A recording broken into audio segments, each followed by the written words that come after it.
my first question to you is going to be about just your overall.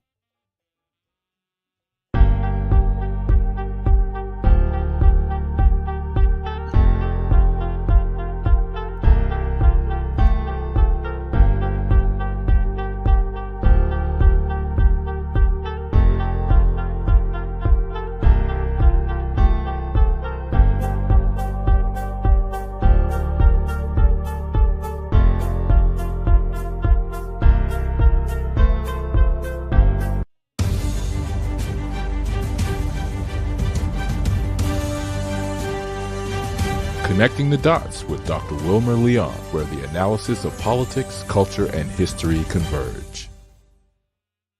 Good morning. The Washington Post reports that President-elect Trump has talked to Russian President Putin and told him not to escalate in Ukraine. And here's the subtitle in the article. President-elect Donald Trump spoke with Russian President Putin on Thursday last week and discussed the war in Ukraine, according to people familiar with the call. Well, did he discuss it, or did he tell Putin not to escalate? And so what does all of this really mean? What does all of this really mean? Well, let me check one thing here first, just to be sure that we're straight. Okay, that's good. So what does all of this really mean? Welcome to the Connecting the Dots podcast with me, Dr. Wilmer Leon. I am Wilmer Leon. And here's the point, folks. We have a tendency to view current events as though they happen in a vacuum, failing to understand the broader historic context in which most of these events occur. During each episode, my guests and I, we have probing, provocative, and in-depth discussions connecting the dots between these events and the broader historic context in which they occur, thus enabling you to better understand and analyze the events that are impacting the global village in which we live. On today's episode, the issue before us is, what can the world expect from a second Trump administration? Can he actually bring an end to the conflict in Ukraine? What about Project 2025? And let's discuss this. Let's discuss these issues with my guest. He's an author, independent journalist, political analyst. His latest book is entitled, Where is America Going? Marxism, MAGA, and the Coming Revolution. And I am proud to say I consider him to be a dear friend. Caleb Maupin, my brother, welcome. Sure. Glad to be here. How are you? Oh, man, I'm doing great. I'm doing great. As always, thank you so much for joining us. So let's start with a general question. So in trying to put this most recent election and this moment into some type of digestible context, I've said that throughout history, there are periods, there are epochs where events occur, and sometimes you realize you're in the moment. Sometimes you realize you're in the moment of significant change. Pearl Harbor, for example. Roosevelt says a date that will remain in infamy. Other times, only upon reflection do you realize that a particular moment was one of those moments, such as the assassination of Archduke Franz Ferdinand, which some say started World War I, others say did not. How do you see this most recent election? Put it in some type of context. Well, when you put it that way and you ask for historical context, I've got to tell you that generally I am somebody who's of the opinion that elections in the United States often don't really matter. It's Tweedledee versus Tweedledum. We'll get the same policies no matter what. But every so often, very rarely in American history, do you have an election where the results have a very, very dramatic impact on the future of the world. And I can think of one election in 1864. In 1864, the country was divided by a civil war, and Lincoln was running for re-election. Lincoln had a lot of, awful things associated with him, slaughter of Native Americans. He said he didn't want to abolish slavery. He just wanted to stop it from expanding. Lincoln was certainly flawed in many, many ways. But if he had lost the 1864 presidential election, that would have meant a peace treaty with the South, and it would have meant that the slave system remained intact. Lincoln had to win in 1864. 1936, Roosevelt was running for re-election, and he had started his Works Progress Administration, hiring the unemployed. He had recognized the right of workers to form unions. He had established diplomatic ties with the Soviet Union. And in 1936, Roosevelt had to win the election, because if he had lost, that would have put the United States probably into the alliance with the Nazis. It probably would have been a huge blow and a defeat to the labor movement in the United States, etc. Roosevelt had to win in 1936. Well, as flawed as Roosevelt was and as flawed as Lincoln was, they had to win. I think Trump had to win this election that just happened. Even though Trump is, obviously a problematic individual on many, many levels. He did many awful things when he was in office last time. His victory signified that the American people are rejecting the march toward World War III. It also signified that the American people are rejecting the police state that is being imposed upon them. And even though Donald Trump is flawed in many, many ways, his victory was a repudiation of the direction this country has been moving for the last 4 years. And it offers a new possibilities. As strange as a world we are living in currently, the Democratic Party ran on a platform of more of the same. Kamala Harris is basically already the president anyway. And the American people had to make clear that they didn't approve of the way the country was moving. And they did that. And I think that this was the better possible outcome. I did not vote for Trump personally, but I think that this was the better outcome of the election. Based on bad options, this was the better of bad options. Interesting that you talk about a march towards World War III, because I had Scott Ritter on last week, and Scott expressed a similar sentiment, saying that he believed that if Vice President Harris had won, that within 6 months, we would be in World War III. Your thoughts, Caleb Maupin? Well, we dodged a bullet with Kamala Harris, and I was beating the drum about Kamala Harris a long time ago. I wrote the book that was banned from Amazon. I wrote it back in 2020, Kamala Harris and the Future of America. It got some attention. You interviewed me about it on your show and other people, but it didn't get a huge amount of attention. And then the very day that Kamala Harris became the presumptive nominee, July 22nd, they banned it from Amazon. And I was ahead of the game in telling people that Kamala Harris is someone that is completely controlled. Kamala Harris is someone who has been groomed for the job by the very same forces that ran the Hillary Clinton State Department during Barack Obama's first term. Barack Obama very much tried to restrain those forces. He spent the second term of his presidency with John Kerry as Secretary of State, trying to clean up some of the damage that was done by the Hillary Clinton State Department, by Samantha Power, by Anne Marie Slaughter, and those type of individuals. I mean, they destroyed Libya, the most prosperous country in Africa. They reduced Syria to a horrendous civil war. They created millions of refugees. They overthrew the government of Honduras, creating, refugee crisis that, hit our own borders. What the Hillary Clinton State Department and the forces that are committed to utilizing social media to create regime change and chaos around the world, those forces are very, very dangerous. And that's who had picked Kamala Harris from the beginning. Hillary Clinton wanted to run again in 2020, but her donors said no, and they decided to put their money against Hillary Clinton, put their money behind Hillary Clinton 2.0, who was Kamala Harris. And even though the American people didn't vote for her in the primary, she maneuvered her way through a lot of pressure that was placed on Joe Biden. Joe Biden reluctantly picked her to be his VP, had his arm twisted. And ever since then, they were adamant to get her in the Oval Office so they could continue their agenda of spreading chaos and instability around the world. And we dodged a bullet. I mean, we really dodged a bullet with Kamala Harris. People don't realize how dangerous she was. And honestly, the Trump campaign, they were not effective. I mean, maybe for who they were trying to appeal to, the way they portrayed her was not accurate. they portrayed her as if she was soft on crime. That is anything but the reality of what she did when she was running California's prisons and running California's, prosecuting apparatus, destroying people's lives and laughing about it.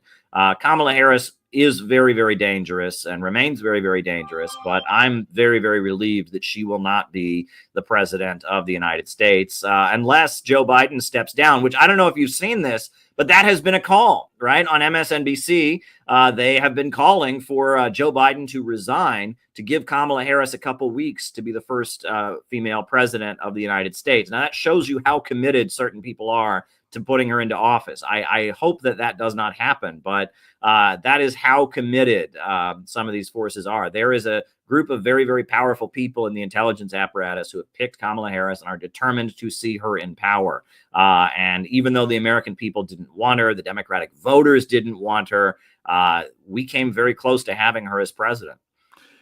They didn't want her. They didn't want her in 2020. They didn't want her in 2024. Elaborate a little bit on that call to have Joe Biden step down, because I don't see the Democrats having the backbone. They in the last, I'll pick a time, 20 years, they have not demonstrated to me in any way, shape, or form that they would even have the backbone to make a move. That's a move the Republicans might make. I don't see the Democrats making a move like that. Well, it's interesting because we understand, based on Seymour Hersh's journalism, that the only reason Kamala Harris became the nominee is because she mobilized the cabinet, and they ultimately threatened Joe Biden, to basically use the Constitution to force him out of office as being mentally incompetent if he didn't allow her to become the nominee.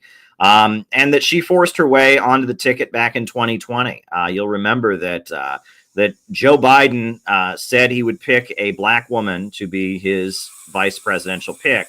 And he set a date, and he was 10 days late in picking his VP. And he still had no VP. There were all kinds of names floated, Karen Bass and others.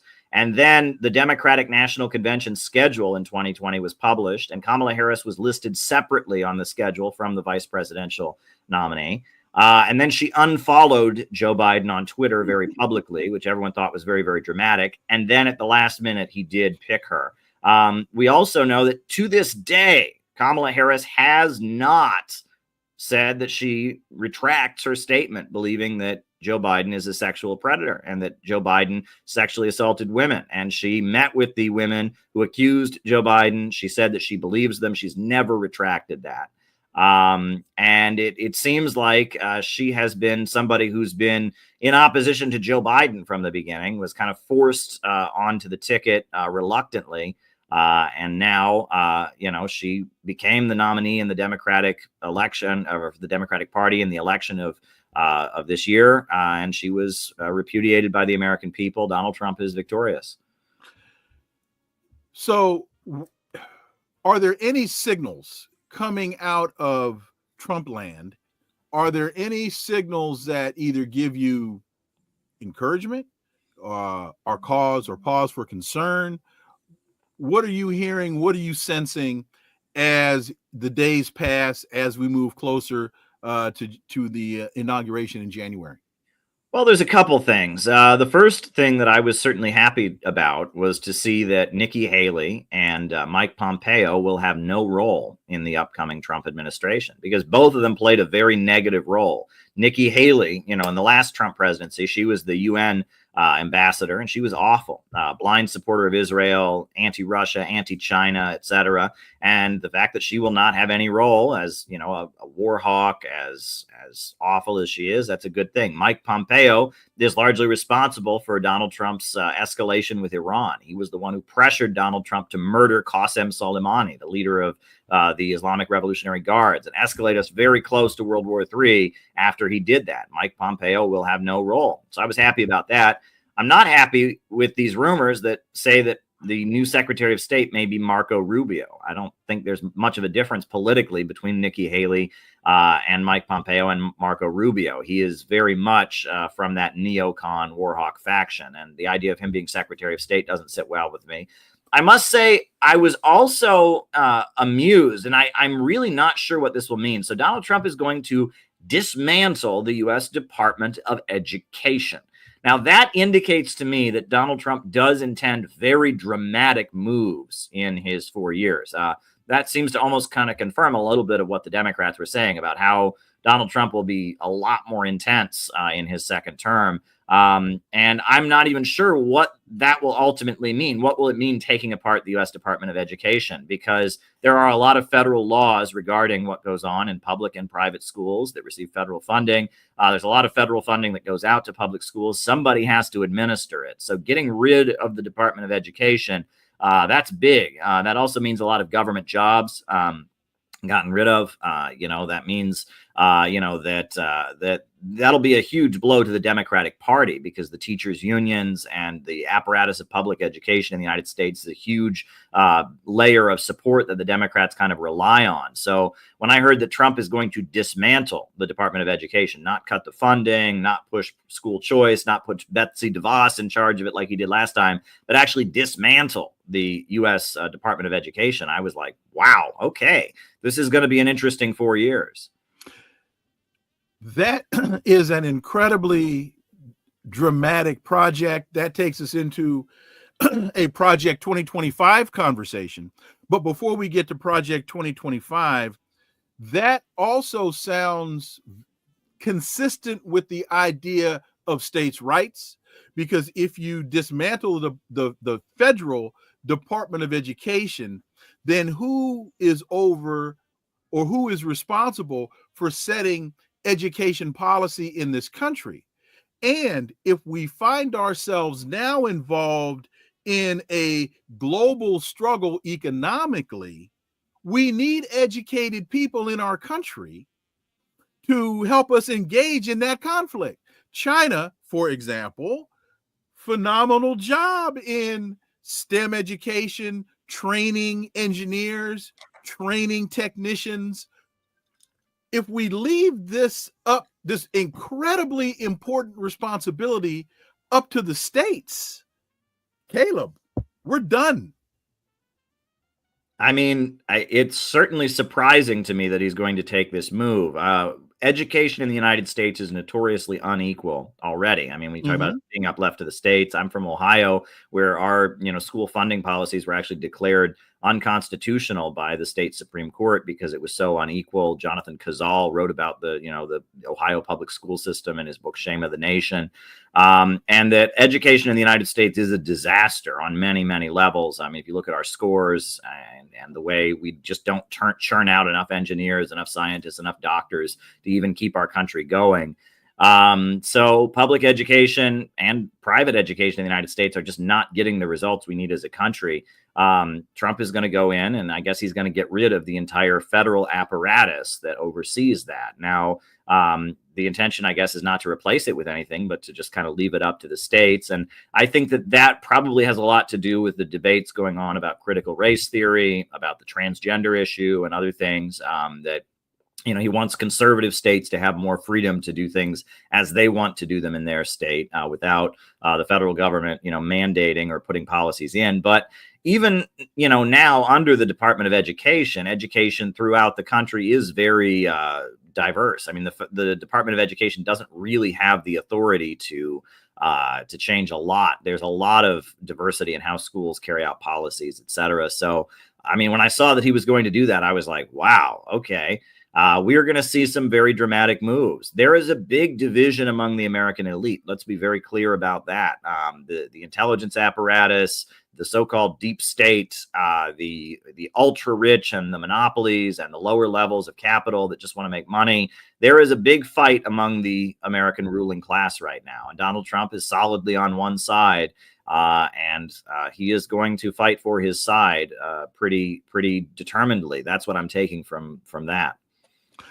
I'm really surprised. I know he campaigned on this issue. Campaigned on it might be a little hyperbole. He mentioned it quite often. We'll say that. that was one of those moves that I didn't really think that he would move on, because to me, it's such a ridiculous thing. In fact, I have been saying for quite a while that we don't need less involvement by the national government. We need more involvement by the national government. We need national standards for education, because the world is taking us in that direction. Okay, I've made that point. How concerned should people be about Project 2025 being implemented or trying to be implemented? The incoming administration will have control of the Senate. The House is still being counted, but many believe he still might wind up with the House as well. He's got a Supreme Court. What do you see? Do you have any projections as it relates to 2025, Project 2025? Well, some parts of Project 2025 I find to be very interesting. Now, I mean, to be fair, Trump did say he didn't support Project 2025, et cetera, but I read Project 2025. One part of Project 2025 is completely dismantling the Department of Homeland Security. And the other thing would be to depoliticize the FBI, because the Trump administration feels that the FBI is too political, and that, with the FBI covered up the Hunter Biden laptop scandal. They went around and suppressed that story and made sure that that people weren't able to promote that story in order to help Donald Trump lose the election in 2020. And that there's a feeling that the FBI, with their cooperation with Twitter to censor certain messages, et cetera, they were meddling in American politics. And this is all very interesting, because the FBI has always been very, very political and always very partisan, but it generally supported conservatives, right? But I guess the FBI is now seen as kind of an impediment to what conservatives want to do, and in the liberal camp. And so there's a feeling that the FBI shouldn't be meddling in American politics. That is something that I saw in Project 2025 that I didn't necessarily disagree with. I thought that would, the idea of having less FBI meddling in American politics would be a good thing. But beyond that, a lot of Project 2025 was just very standard conservative things that the Heritage Foundation and others have been advocating for a long time. And a lot of them, I don't think that most of the people in the Trump camp even want. I think there was a talk of a federal abortion ban, restrictions on birth control, things like that. I don't see that happening. I think Project 2025 became, kind of a piece of legislation that was kind of used to scare people into voting for the Democrats. And I will say, that has been the Democrats' song and dance for decades, right? Is, well, you have to vote for us because the Republicans are just so bad. If the Republicans win, there's going to be a nuclear war. If the Republicans win, there's going to be, death, and the whole planet's going to burst into flames because of global warming. So you just have to vote for us because we're not the Republicans. And I must say, I am absolutely astounded and impressed with the Muslim American community, because they were adamant that the bombing of Gaza must end, and that U.S. policy of giving Israel everything it wants must be opposed. And Donald Trump positioned himself as if he were more pro-Israel than Kamala Harris. But Kamala Harris didn't really give any sign of having any differences with Trump on that issue. And she's married to an AIPAC lobbyist, and she is blatantly pro-Israel. And so the Muslim American community said, we're not going to vote for you this time. And the majority of Muslim Americans either voted for Jill Stein or for Trump. And the Muslims withdrew their vote from Kamala Harris because of the fact that she was supporting the bombing of Gaza and the killing of Palestinians, and that she would not, oppose what is happening. And I think that was quite heroic. And that actually probably had a lot to do with the election results, because in Michigan and in Minnesota, two key states, it was very much a situation where every vote mattered, and those Muslim votes that did not go to Kamala Harris could have had a very big impact. If you look at the results, they did have a very big impact. So I think that that's important. And if Kamala Harris had been willing to listen to what the Muslim American community had to say, and just show a little bit more interest in hearing the criticisms of Israel and such, she could have averted this. But she was so beholden to the pro-Israel forces, she wouldn't do that, and it cost her an election. In fact, to that point, I just published a piece, Requiem for a Failed Candidacy and Party. And in that piece, I make the point that Kamala Harris ran from her base, where Donald Trump embraced and ran to his base. And in the closing weeks of the campaign, there were some Trump advisors that were saying to him that he needed to modulate his message. And he didn't. He doubled down on it. In fact, in probably September, I was saying Donald Trump is making a mistake. He's running a primary campaign during a general election. That in the primary campaign, you, of course, galvanize your base so you can get the nomination. And then in the general election, you modulate your message, moderate your message so that you can appeal to a broader swath of the American electorate. He didn't do that. And I saw that as a mistake because traditionally that's a mistake. At being the very adept marketeer that he is, he was spot on. She ran from her bed. Barack Obama at the end of October is castigating black men. That's 84% of your base. I mean, 84% of black men vote Republican. Vote Democrat. Note to self, don't run from your base. Indeed. And I think the reason that Donald Trump ran what you called a primary campaign was because the American people weren't going to vote for his party. They were not going to vote for the Republican Party. They were going to vote for Donald Trump. Donald Trump is known as a radical, a rabble rouser, somebody who's saying things that offend the political status quo, someone who's an opponent of the political elite, someone who many Americans believe, they tried to kill him. I mean, you can argue about whether it was a lone actor or whatnot, but, many of Americans, and I think probably the bulk of Trump supporters believe that was the deep state that tried to kill him back in July. And that because of that, the Americans voted for somebody who they saw as an opponent of the status quo, and they were not going to vote for the Republican Party. So Donald Trump needed to present himself as not a Republican, but as Donald Trump. And he did that very effectively in 2016. And now he's doing it. He did it very effectively in 2024. He showed that voting for me is a way to stick it to the establishment that you don't like. And the Democratic Party, there is this odd entitlement, right? When you talked about Obama castigating black men,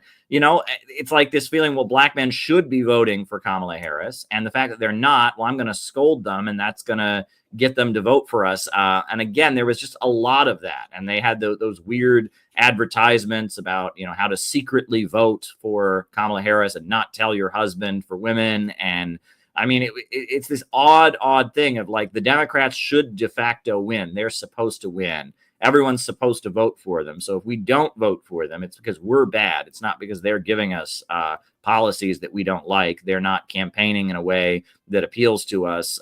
It's very, very odd. And it's kind of a political establishment that is very, very desperate to keep power and very, very reluctant to make the changes that people would like to see. Joe Hawk says to you, Occupy Wall Street. What's up, Caleb? Yeah.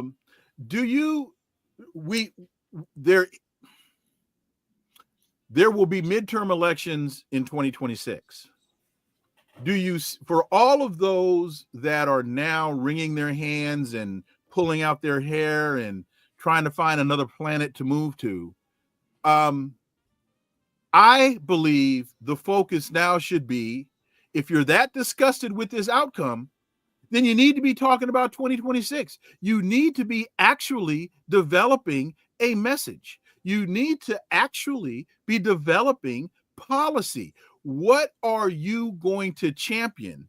Even though you're not going to be in the majority, what are you going to put forward for the American people to get some semblance or some sense of an idea that the Democrats actually stand for something and will do something to improve the lives of American people? Your thoughts, Caleb Maupin?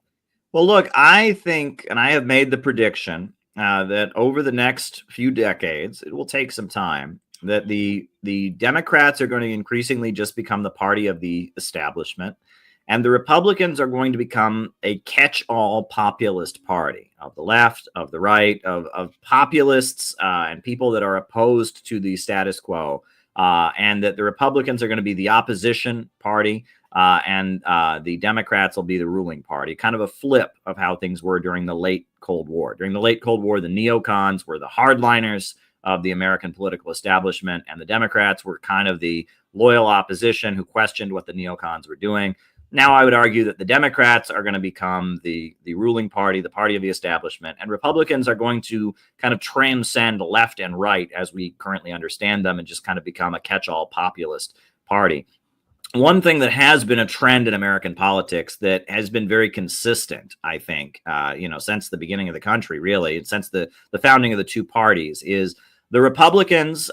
They began as the party of the free soilers, which were small farmers that were opposed to slavery, rural folks that were opposed to slavery. The Democrats were the party of the urban political machines, the Tammany Hall machine in New York, the Rizzo machine in Philadelphia, the Daley machine in Chicago. The corrupt urban political machines were the Democrats, and the rural folks, the farmers, they were the Republicans. Now, back during Lincoln's day, the Republicans were the left-wing party. They were opposed to slavery, and they were, you had this very religious abolitionist movement that was kind of fanatical, figures like John Brown and others that were, motivated by their religious faith and et cetera, to be very opposed to slavery and be very radical. I think the founding of the Republican Party, their slogan was, free land, free labor, free men.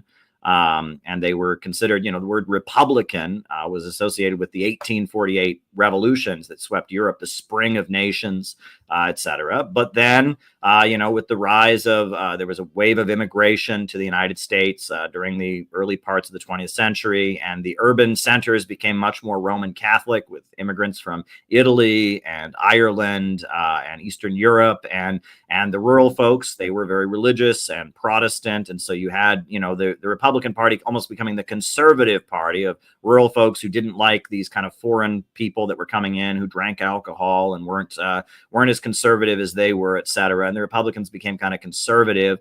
And it is a fact that at this point in the United States, rural areas, small towns, and the South, which tend to be, very much Republican, they tend to be where people are economically suffering the most. Whereas, we have the gentrified urban centers. Those urban centers used to be where you had a lot of working class people, but not anymore. Working class people can't afford to live in New York City or in Chicago or in Philadelphia like they once did. And so the urban centers that have been Democratic Party strongholds are becoming more and more middle class, more and more pro-establishment. Whereas rural folks that have been conservative, love it or leave it or whatever, they're economically suffering more and more at this point. And so I see the Republicans becoming a more populist and anti-establishment party for economic reasons, and the Democrats becoming a more establishment party also for economic reasons. The Democrats are becoming the party of, what is their base, these urban centers, that is now very much, it's not, impoverished working class folks. It's more, cosmopolitan middle class folks who have a job in this professional managerial apparatus. They're running the NGOs and running the software companies, and they are the party of the establishment, and they are the voice, and they're sympathizing with the establishment. And the rural folks that feel they've been left behind, that feel the government is looking out for someone else other than them, they are anti-establishment, and they're in the rural areas. And so I think based on economics, we're going to see this shift in the two parties and how they operate. And based on economics, you talk about the gentrification of urban centers. It's also, I think, important to throw into that analysis the deindustrialization of America, which has contributed greatly to the gentrification of our urban centers. When you look at Detroit and the auto industry, when you look at New Jersey and many of the cities in New Jersey that were Campbell Soup used to be in New Jersey. There used to be textile mills in New York. And with the deindustrialization of America, left those urban centers just decimated, and we're seeing this flip in that landscape. Yes, and I also think that for a long time the Democratic Party was the party of African Americans, and and then the Republican Party was the party of mainly white people, and I think that's changing as well. The demographics are changing significantly if you look at the election. So I think that we are entering new political terrain. One thing that I see a lot of, just in American political discourse. I mean, the worst example of this, is there's a conservative commentator. Now his name is escaping me, but he made, Hillary Clinton's America. And he's, we project, if you watch the films that he makes, he projects the Democrats and Republicans of our time onto all of history, right? He goes through history and various bad people were all Democrats. Hitler was a Democrat, Mussolini was a Democrat, Genghis Khan was a Democrat.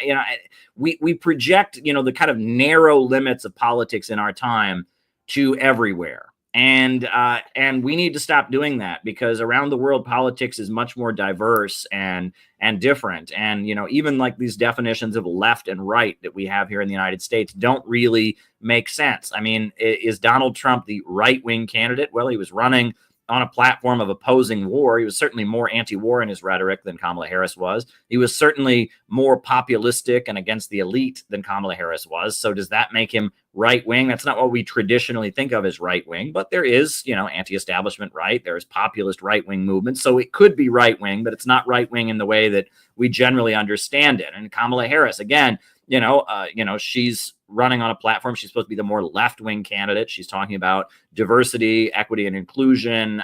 She's accusing Donald Trump of being a fascist, comparing him to Hitler, etc. So in one sense, Kamala Harris is left-wing, but then again, her policies, she's certainly more in favor of regime change and confrontations around the world. She's certainly more in favor of the American establishment in all ways than Donald Trump is. She actually said that her economic program was supported by Goldman Sachs. I remember that. That was why, she said it was going to be good for the country because Goldman Sachs had said so, at one point. So is that left wing? Well, it's left wing in a way. It's certainly concerned about social justice and representation. So it's left wing in a way, but not left wing in the way that we understand it, right? I mean, if you put her next to, some of the various left wing figures from American history from the 1960s, the 1930s, she would sound nothing like them. So again, politics is constantly being reshuffled, and that you and I have traveled around the world and we've seen this up close, right? In Russia, you have Alexander Dugin talking about the fourth political theory. You have countries like the Islamic Republic of Iran. Are they right wing or left wing? Well, they're Shia Muslims. They're anti-imperialists. They're opposed to capitalism, but they're also very traditional and religious and conservative. You have China, where Mao and Confucius are both experiencing a great revival. Mao Zedong, communist revolutionary; Confucius, a very traditional conservative father of Chinese civilization. They're erecting statues of the two men right next to each other because they're part of China's unique identity that is not Western. Politics is not fitting this traditional left and right dichotomy. I think that when it really gets down to it, the issue of the day is that the Western financial system, imperialism, monopolistic capitalism, is in severe crisis. And that crisis has to do with technology. It has to do with human labor not being as necessary in the process of production as it once was. We're entering a time of kind of permanent economic crisis. And as a result of that, the Western system is deteriorating and many people are looking for answers. And I think the kind of the standard political model of left and right, as we understand it in our very, very narrow political way of viewing things, really since the second half of the Cold War, that's just going to be gone pretty soon. Politics is going to become much more diverse and much more interesting. Sid Hatfield says Gore Vidal said it best years ago: every election, the American people are given the choice between conservative and reactionary. And I think that's Gore was right when he said that. You mentioned Vice President Harris talking about Goldman Sachs, and because Goldman Sachs gives it its stamp of approval, therefore it must be right. I think that also demonstrates how disconnected she really was in her economic conversation, or her conversation about the economy, because in all of this discussion about how well the economy is doing, there's hardly any discussion at that level about the financialized side of the economy versus the real economy. So if you have a 401k, if you have a stock portfolio right now, particularly if you got stock in Tesla, you're pretty happy. But if you're out there trying to buy a pound of tomatoes, a head of lettuce, and a cucumber, you got some problems. Well, it's interesting because my parents are in Ohio, which is a swing state, and they were both poll workers. And they told me that what they were blown away with was how many people voted for the first time. And there were all kinds of people who turned up. There were big lines to vote of people who would not normally vote, a lot of whom worked in construction, a lot of whom, worked in kind of manual labor jobs, who were very motivated to vote for Trump out of economic frustration. And that there were very big, long lines of people to vote who didn't really consider themselves to be political, but were mad about economic circumstances. I think, there's another commentator who talked about how in our economy, you have to pay $200 every time you go outside, it seems. And that, yes, okay, unemployment is low at this point, but inflation has made the wages that we're getting paid to do our jobs not substantial. The cost of housing is through the roof. The cost of basic necessities is far more expensive, and people are struggling. Maybe during the pandemic, you had a lot of people that were at home and were worried about how they would pay their bills. Now people are working, but they're working 2 jobs, 3 jobs. They have a side hustle trying to get more and more money coming in. They just can't figure out how to manage because the money that they're getting paid doesn't actually, cover the costs of the necessities that they need. They can't afford housing. The cost of food has gone through the roof. I will add also that, a lot of the social safety net that was there maybe 5-10 years ago has been eroded. The amount of money that they pay out in unemployment, if you get unemployed, is much lower than it used to be. The amount of money that gets paid out in food stamps, is much lower than it used to be. Barack Obama became the first president in American history to reduce food stamp payments. And more Americans were receiving food stamps because of the economic downturn. But then Barack Obama cut the amount of money that people would get, and that amount of money is much lower. And that money that Americans get in their food stamps hasn't gone up despite Biden inflation. So at this point, the amount of money that Americans who need food assistance are getting in order to fill their grocery shopping and get food and fill their refrigerator. The amount of money Americans are getting is very substantially, low compared to what it was during the 1990s. The social safety net has really been eroded on a number of levels, and that's taking a toll as well. You mentioned the film, Hillary's America. Were you talking about Dinesh D'Souza? Yes, okay. Dinesh D'Souza, right? That is just the height of foolishness. You watch that, there are standard 1980s Republicans, and then everyone else is a Marxist, Democrat, communist or something. I mean, it's a very reductionist way of understanding politics. There's no understanding of the anti-establishment right. There's no understanding of different political analysis, and that's one thing that I would point to as an example of how shallow American politics can be. Dinesh D'Souza's understanding of politics is very, very elementary. There are Republicans and Democrats, but you and I both know that, especially around the world, politics is much more complex than that. And we need to start thinking beyond the Dinesh D'Souza box of left and right, Democrat versus Republican. I mentioned it at the top of the discussion about this Washington Post story. Trump talked to Putin, told him not to escalate in Ukraine. You have mentioned Donald Trump and anti-war in the same sentence. So during the campaign, candidate Trump said that he would bring an immediate end to the war in Ukraine. He didn't tell us how he was going to do that. He's indicated that he would support allowing Russia to keep some territory, as though he's actually going to have the ability to influence what I'm going to call the conditions of surrender. Your thoughts, Caleb Maupin? Well, Donald Trump did say he would end the war in Ukraine. He says it never would have happened if he was in office, and many people voted for him for that reason. It just doesn't make sense that we're spending billions and billions and billions of dollars on this conflict when the American people don't have what they need. When people in North Carolina who are affected by a hurricane can't get what they need. And the more that people dig into the facts of the conflict, like you and I have, maybe not all the American people are where we're at on it, but if you dig into the facts, first of all, this was very much provoked by the United States intentionally. But on top of that, this is unwinnable. I mean, the circumstances for victory. Wait a minute. Before you get there, don't gloss over that the United States provoked it, because talk about the correlation or the connection between NATO, the conflict, and where Donald Trump stands on NATO. Because aren't those things, if we're connecting the dots, aren't those dots that need to be connected? Sure. Well, John Bolton said that if Trump is ever in office again, it will lead to the end of the NATO alliance. Well, the NATO alliance has been expanding ever since the fall of the Soviet Union. And the way NATO works is that if one country in NATO is attacked, all the NATO countries automatically go to war with whoever attacks them. That is the NATO treaty. And the agreement with Russia at the time of the fall of the Soviet Union was that NATO would not move eastward. And since then, NATO has been expanding rapidly eastward, right to Russia's doorstep.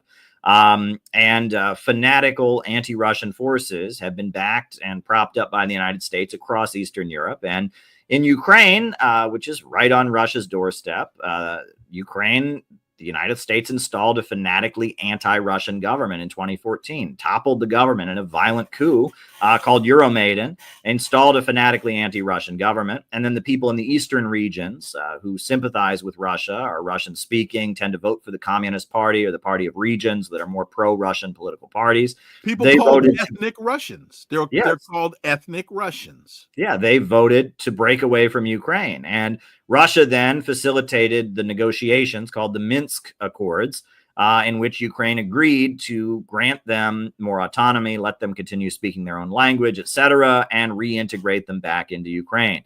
And Zelensky was elected on a platform of actually helping to move that, process along. He was supposed to bring peace to the country, reunify it. But when Zelensky got into office, Zelensky pretty quickly learned he wasn't really the president of Ukraine. Ukraine was being managed by NATO. And Ukraine, its government has become an anti-Russian proxy, and they have been bombing the people of the eastern regions for 8 years prior to the special military operation. They were just bombarding the eastern regions. And then finally, Russia did move in. It recognized the Donetsk People's Republic, the Lugansk People's Republic, and it moved its forces in to protect those regions that had been facing all-out aggression and attack from the U.S.-imposed government on Ukraine. And that's the reality of the situation. Russia did everything possible to hold off moving in. Many people in Russia wanted them to send forces in 2014. On top of that, many people in the eastern regions wanted Russia to recognize them and protect them back in 2014. Russia held off year after year, hoping that the Minsk agreement, would be recognized and the people of the eastern regions would be allowed to reintegrate back into Ukraine. But Ukraine was not willing to implement those policies, even though Zelensky was elected on a platform of doing so. So ultimately, Russia moved in. And the war in Ukraine was very much provoked by the United States. It was a response to 8 years of bombing and aggression against Russian-speaking people of the eastern regions. And it was also provoked by the fact that not only is Russia concerned for humanitarian reasons about the people in the Russian-speaking, eastern regions, the ethnic Russians, on top of that, Russia is concerned about having a fanatically anti-Russian government on its border when Ukraine is talking about joining NATO, when Ukraine is, there was talk of Ukraine even getting nuclear weapons.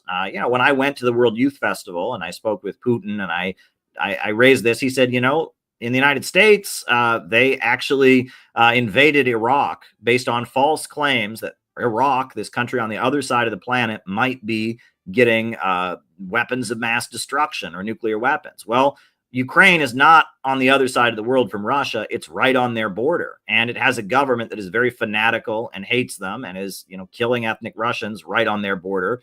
And they talked of getting nuclear weapons very openly. And so, don't we have the right to stop that, right? I mean, and people have made analogies. Imagine if, the government of Mexico were overthrown and there was a fanatically anti-American government in Mexico that was slaughtering and arresting and repressing anyone in Mexico who said anything good about the United States or did business with the United States.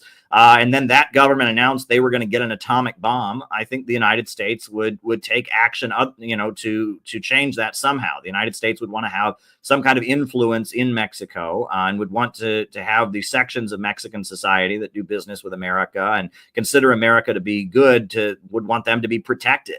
And that this is what any major country would do under these circumstances. If anything, Russia has shown a huge amount of restraint over the past decade. So Daniel says Trump and the MAGA faction of the Republican Party are the vehicle for the country's most right-wing capitalists. Your most recent book is Where is America Going? Marxism, MAGA, and the Coming American Revolution. I think Daniel's point or question ties directly to your book, Caleb Maupin. Well, it's interesting. If you look at the Chinese flag, you have a big yellow star, and then you have 4 small yellow stars. Now, what do those stars stand for? Well, the big yellow star represents the Chinese Communist Party, and the 4 stars are the block of 4 great classes. And it was the working class, the peasants, the urban capitalists and the middle class, and the national capitalists, the rich people of China. And the star is supposed to symbolize the big star. The Communist Party is leading those 4 classes. It's unified them against imperialism, right? The idea was that China was being kept poor by the domination of the British and American corporations. It was impoverished. Well, the Chinese Communist Party built the block of 4 classes to liberate the country. In the United States right now, we are suffering because our country, just like many countries around the world, is under the domination of this global system called imperialism, where big banks and corporations hold back development around the world and impoverish the world and make people poor in order to keep themselves rich and to keep themselves at the top of the pyramid. And that ultimately, if we're going to see things improve in America, we need to build an anti-monopoly coalition. That's a phrase I took from William Z. Foster, who was the leader of the Communist Party back in the 1930s, the 1950s. And he talked about an anti-monopoly coalition, a united front of Americans who are against the power of the big monopolies. Well, what's interesting is that, your audience member there who talked about the most right-wing capitalists in America, historically, the far right has been elements like the John Birch Society and others that were lower level capitalists. They were capitalists, factory owners, owners of industry that weren't part of the club. They were not part of the elite that really managed America and imperialism. They were not part of the big monopolies that were dominating the world, and they were locked out. And during the 1950s and 60s, a lot of them were tied in with the military industrial complex. And so that, made them much more, hawkish and interventionist. But we're now entering a period where it's those lower level capitalists. They've been completely locked out, and they feel that the way the United States is going, they're losing out. And it's those big monopolies, ExxonMobil, BP, Shell, and Chevron, Bank of America, General Electric. They are getting rich off of a global system, and the domestic economy of the United States is rotting. And what I argue in the book is that we need to build an anti-monopoly coalition. And the fact that there are a number of these lower level capitalists that are more anti-war than ever before, that are more anti-establishment than ever before, that lays the basis for the beginning of some kind of anti-monopoly coalition that would include lower level capitalists. I think about Trump's last administration. Who was in Trump's cabinet? Who was supporting Donald Trump? Who was in his camp? Well, you had Betsy DeVos, who was the head of the Department of Education under Trump. Now, she's a billionaire, but where does her money come from? Well, it comes from the fact that she owns Amway, right? The multi-level marketing Tupperware party thing. She's not running the American government with the American elite. She's part of a lower level of capital. You talk about the My Pillow guy, My Pillow, right? Well, he certainly made a lot of money off of his pillows, and he runs a corporation that makes pillows. But is he running American capitalism and running, the global system? Of course not. And he's at odds with the big monopolies. Bernie Marcus, the owner of Home Depot, he was very much at odds with the rest of the American elite. He has Home Depot, this chain of hardware stores. Again, he's somebody who's quite wealthy, quite powerful, quite pro-Israel, but he's not part of the club. And that Donald Trump had kind of built this coalition of wealthy people that were not part of the elite that actually runs the American empire and are more concerned about the domestic economy of the United States than they are with maintaining this global empire. Now, those folks, their orientation is to be right-wing. In fact, they think that the big monopolies are communists, right? You look at the old John Birch Society pamphlets. They think that the Rockefellers are communists. They think that the DuPonts are communists. Well, they see the big ultra monopolies as using the government to secure their monopoly. And so what they want is privatizations. They want to get the government out so that they can have a better chance of competing with the big monopolies. That's been their perspective, a libertarian perspective. What they are ultimately going to realize at this point is that the big monopolies have so much power, and the government is utilizing them so effectively to crush small business owners and to crush the living standards of American working families, that the only way to really challenge the power of the big monopolies is to have a government that punches up, is what I've been saying. Right now, we have a government that punches down, and we have a lot of conservatives that say, well, we want the government to stop punching down. We just don't need a government. What they're going to have to realize, and it's going to be very difficult for them to realize it, is the only way things in the American economy can get better, the only way our roads are going to be paved, the only way we're going to have better jobs and schools and economic opportunities, the only way we're going to have a government that doesn't spend billions of dollars on wars around the world is to have a government that punches up, a government that stands up to the big monopolies and fights for American working families. And I think that government will emerge in an alliance with these lower level capitalists who realize that the overall imperialist system is not benefiting them. And I don't think it's going to be easy. It's not going to come immediately. It's going to be a very reluctant thing for them to realize on their part because their orientation is to be very conservative. But this kind of pseudo leftism that has become the vehicle of the big monopolies, I don't see that as being a mechanism for creating any kind of movement that's going to improve the United States. In fact, what I hear the kind of pseudo woke leftists advocate a lot is degrowth. The idea that there's too much stuff, we have too high of a living standard, we need to reduce consumption, etc. And that is ultimately not the road to the future. I think Americans do want growth. They want a better life for their children than they currently have. They want paved roads. They want better education, better health care. They want a better relationship with countries around the world. They want to start benefiting from trading with countries around the world that have broken out of Western domination. There's a huge economic boom going on in Eurasia and the Russian Far East with the Shanghai Cooperation Organization, with Russia's Eurasian Economic Union. And I think Americans would like some of that wealth to trickle into America. They don't want to just declare war on this new economy and spend billions of dollars to try and destroy it with sanctions and interventions. I think they would like America to benefit. If countries around the world are getting rich and inventing new things, why can't we get in on the action? Why can't American companies benefit from it?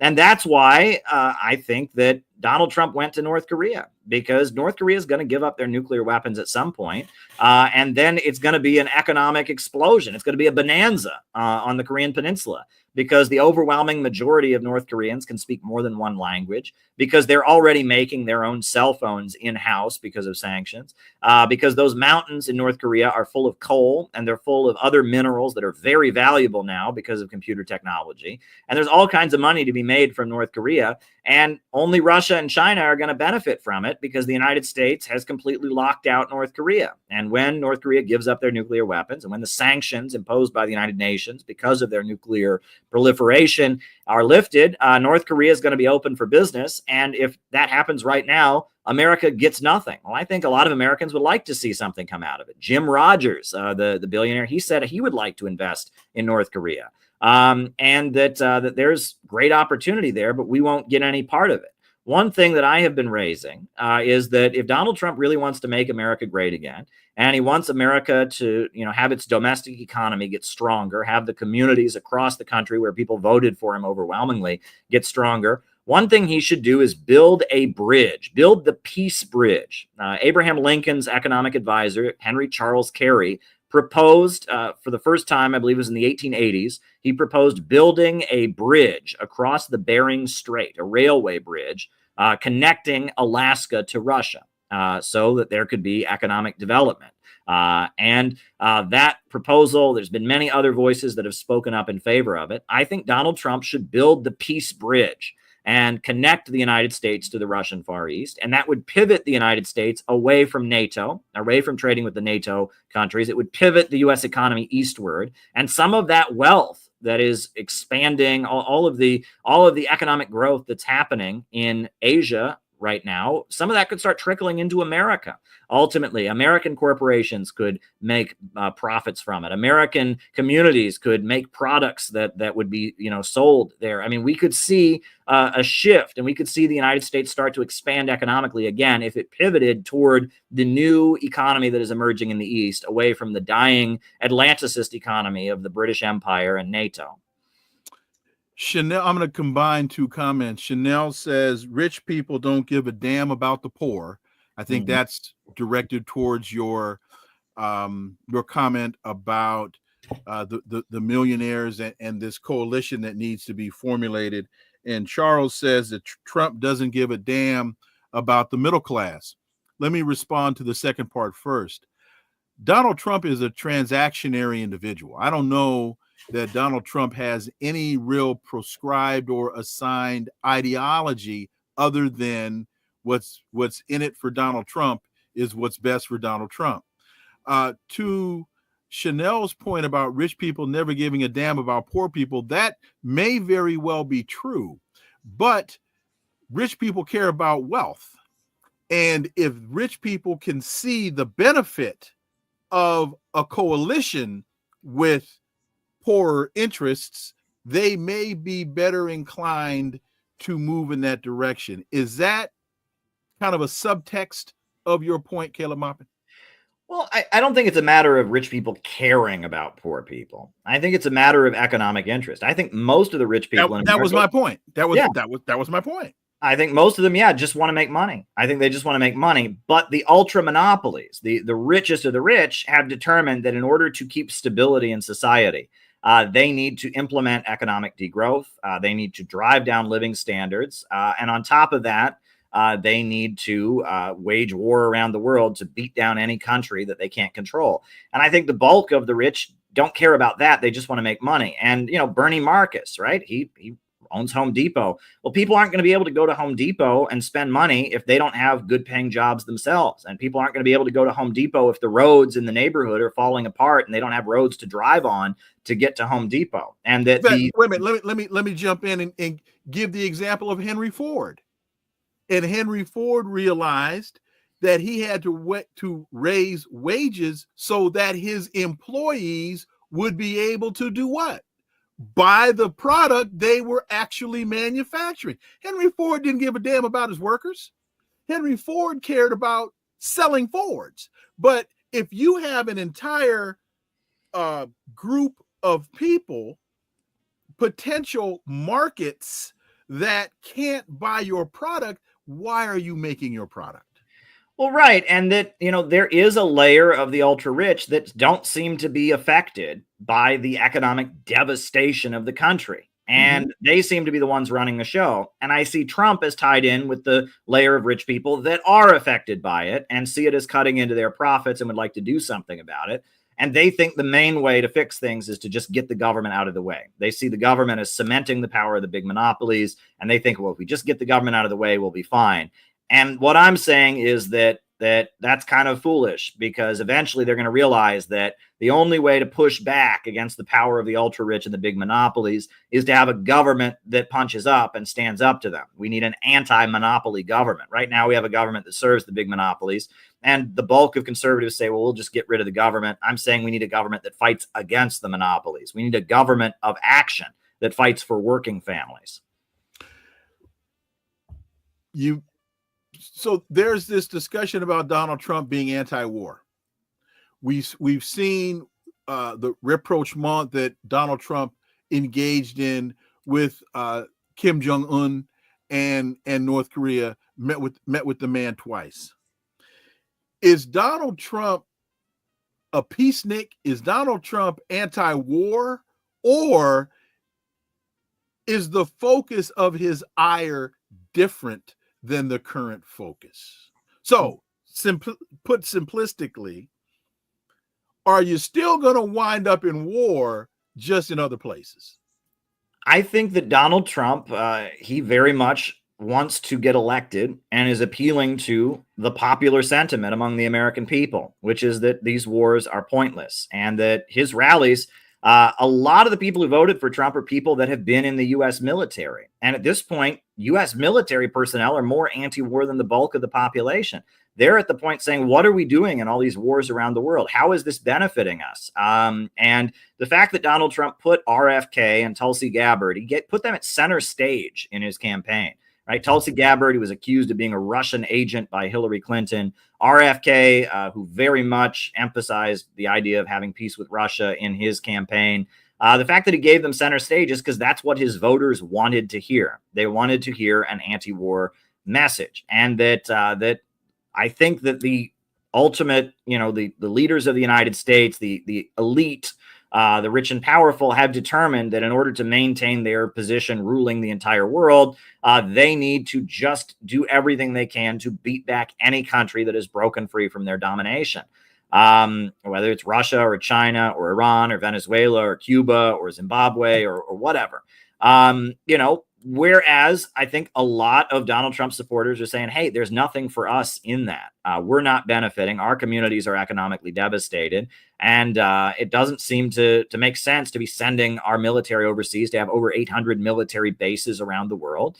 And that very much appealed to a lot of Donald Trump's supporters. I will say that there is a huge amount of support for Israel, and particularly the Netanyahu faction in Israel and their insane hostility toward Iran. That is a big part of Trump's, coalition, you could call it. And that's certainly something I don't agree with. And honestly, I'll tell you, if Donald Trump wanted to cut aid to Israel, I think he could do it. I think the majority of his supporters would still support him. He might not get as many donations from Sheldon Adelson, but there is a growing number of people in the Trump camp that are anti-Israel. When Donald Trump was doing his long Twitter space with Elon Musk, you'll notice that the phrase "no war with Iran" went viral. And it went viral because Candace Owens and Nick Fuentes and other people in the Trump camp who are anti-Israel made it go viral. And that I think Donald Trump, if he really wanted to be remembered in history as a great president, if he were to cut off the $18 million a day the USA gives to Israel, I think the majority of his supporters would still love him for doing so. And on top of that, I think that it would be remembered as a very, very bold act. I don't expect it to happen, but I think Donald Trump could do it because he's politically strong enough, and the charisma that he has over his base, they are loyal to him. They're not loyal to Israel. And again, Donald Trump, he is at odds with the bulk of his own class. He is at odds with the bulk of the rich and powerful. And the only way he can assert his own power over them is to have a lot of mass support from Americans. And this is Bonapartism. This is divisions in the ruling class. This is the rich and powerful fighting with each other and utilizing the working class and the bulk of the population as kind of foot soldiers to leverage their power over others. And that, if you want to defeat the bulk of your own class, if you want to stand up to the other rich people, you need to have a lot of working people behind you. And Donald Trump has realized that. That's why RFK and Tulsi Gabbard were given prominence. That's why he speaks against the rich and powerful the way he does. That's why he has anti-establishment rhetoric. He realizes the only way he can really be successful against the other rich is to become kind of, at least in words, a champion of the working class. Final point to you, and because you've given me more time than originally agreed, and I greatly appreciate it. First of all, I want to make the point that you just said. I don't think this will happen, but it could. I don't want people listening to this to think you're some pie in the sky optimist and all of a sudden the clouds will part, the sun will shine, and we'll all be eating at McDonald's with Donald Trump. That's not what you said. No. But do you see this as an opportunity for example, the anti-war faction of the Democratic Party, those who believe in the stereotype that the Democrats are the doves and the Republicans are the hawks? Do you see, hey, folks, stop crying in your beer. You've got a guy that ran on an anti-war agenda, jump out in the street and do what Roosevelt said to A. Philip Randolph. I hear you, Mr. Randolph. Go out and make me do it. Is this an opportunity for, no. Could this be an opportunity for people to seize a moment and champion their issue, even though they don't necessarily support MAGA and what all that Project 2025 and all, but there's a window here for you to seize a moment and bring about change? Sure. Well, I'm planning to be at the inauguration. And I was at Madison Square Garden when Trump was there. We had a big, huge banner that said "Only peace can make America great again," and had Trump and Kim shaking hands. And I think we need to engage with the millions of Americans who are at odds with the political establishment and voted for Trump because they wanted him to stop the wars. They wanted him to fix the economy and fight for them against the rich and powerful. Whether Trump does that or not is not the issue. The point is that millions of Americans are at odds with the status quo, and the bulk of those who are at odds with the status quo are in the Trump camp, overwhelmingly. So I think it's time to talk to them, and I think it's time to talk about how we could actually rescue our country from the nightmare that we're in. And I also think it's time to talk about how the Democratic Party, doesn't own the votes of Americans who consider themselves to be progressive or left or opposed to the establishment. And that, that's what is most, inspiring about this election, was that kind of feeling that, well, we always have to vote for the Democrats. Big sections of the population that used to kind of go along with that thinking didn't go along with it. And that we're in a new political moment. Now, there's a lot of danger in this moment, but there's also great potential. But the main thing is that we need Americans to get involved. We need Americans to start raising awareness and start building communities dedicated to fixing the country and opposing the direction that things are going in. The rich and powerful still want their low-wage police state. I think they're still marching us toward World War III. This election showed the majority of Americans, for a variety of different reasons, with a variety of different understanding of what's going on, the American people rejected the direction the country is moving in. And that is an inspiring sign. And it means we've got a lot of work to do, but it also means there is great potential for our work to have an impact. Hey, folks, support this effort with super stickers. You can go to Venmo. You can go to Cash App. You can go to Patreon. We're here for you, but we can't do this without you. Caleb Maupin, author of Where is America Going? Marxism, MAGA, and the Coming, Coming Revolution. Such a good book. It gets me all choked up. Such a phenomenal analysis. Greatly appreciate it. Thank you as always. Look forward to having you back. Sure thing. Always a pleasure. So, folks, again, I got to thank my guest, Caleb Maupin, for joining me today. And again, the book, Where is America Going? Marxism, MAGA, and the Coming Revolution. Caleb's analysis is always superb analysis. I got to thank you all so much for listening to the Connecting the Dots podcast with me, Dr. Wilmer Leon. Stay tuned. New episodes every day now. And again, we're here for you, but we can't do this without you. Please follow and subscribe again. Venmo, Cash App, Patreon. Greatly, every single nickel, diamond, dollar helps. Please follow and subscribe. Leave a review. Share the show. Follow us on social media. All the links are below in the scroll that you can see. And remember that this is where the analysis of politics, culture, and history converge, because talk without analysis is just chatter. And we don't chatter here on Connecting the Dots. See you again next time. Until then, I'm Dr. Wilmer Leon. Have a great day. Peace. I'm out.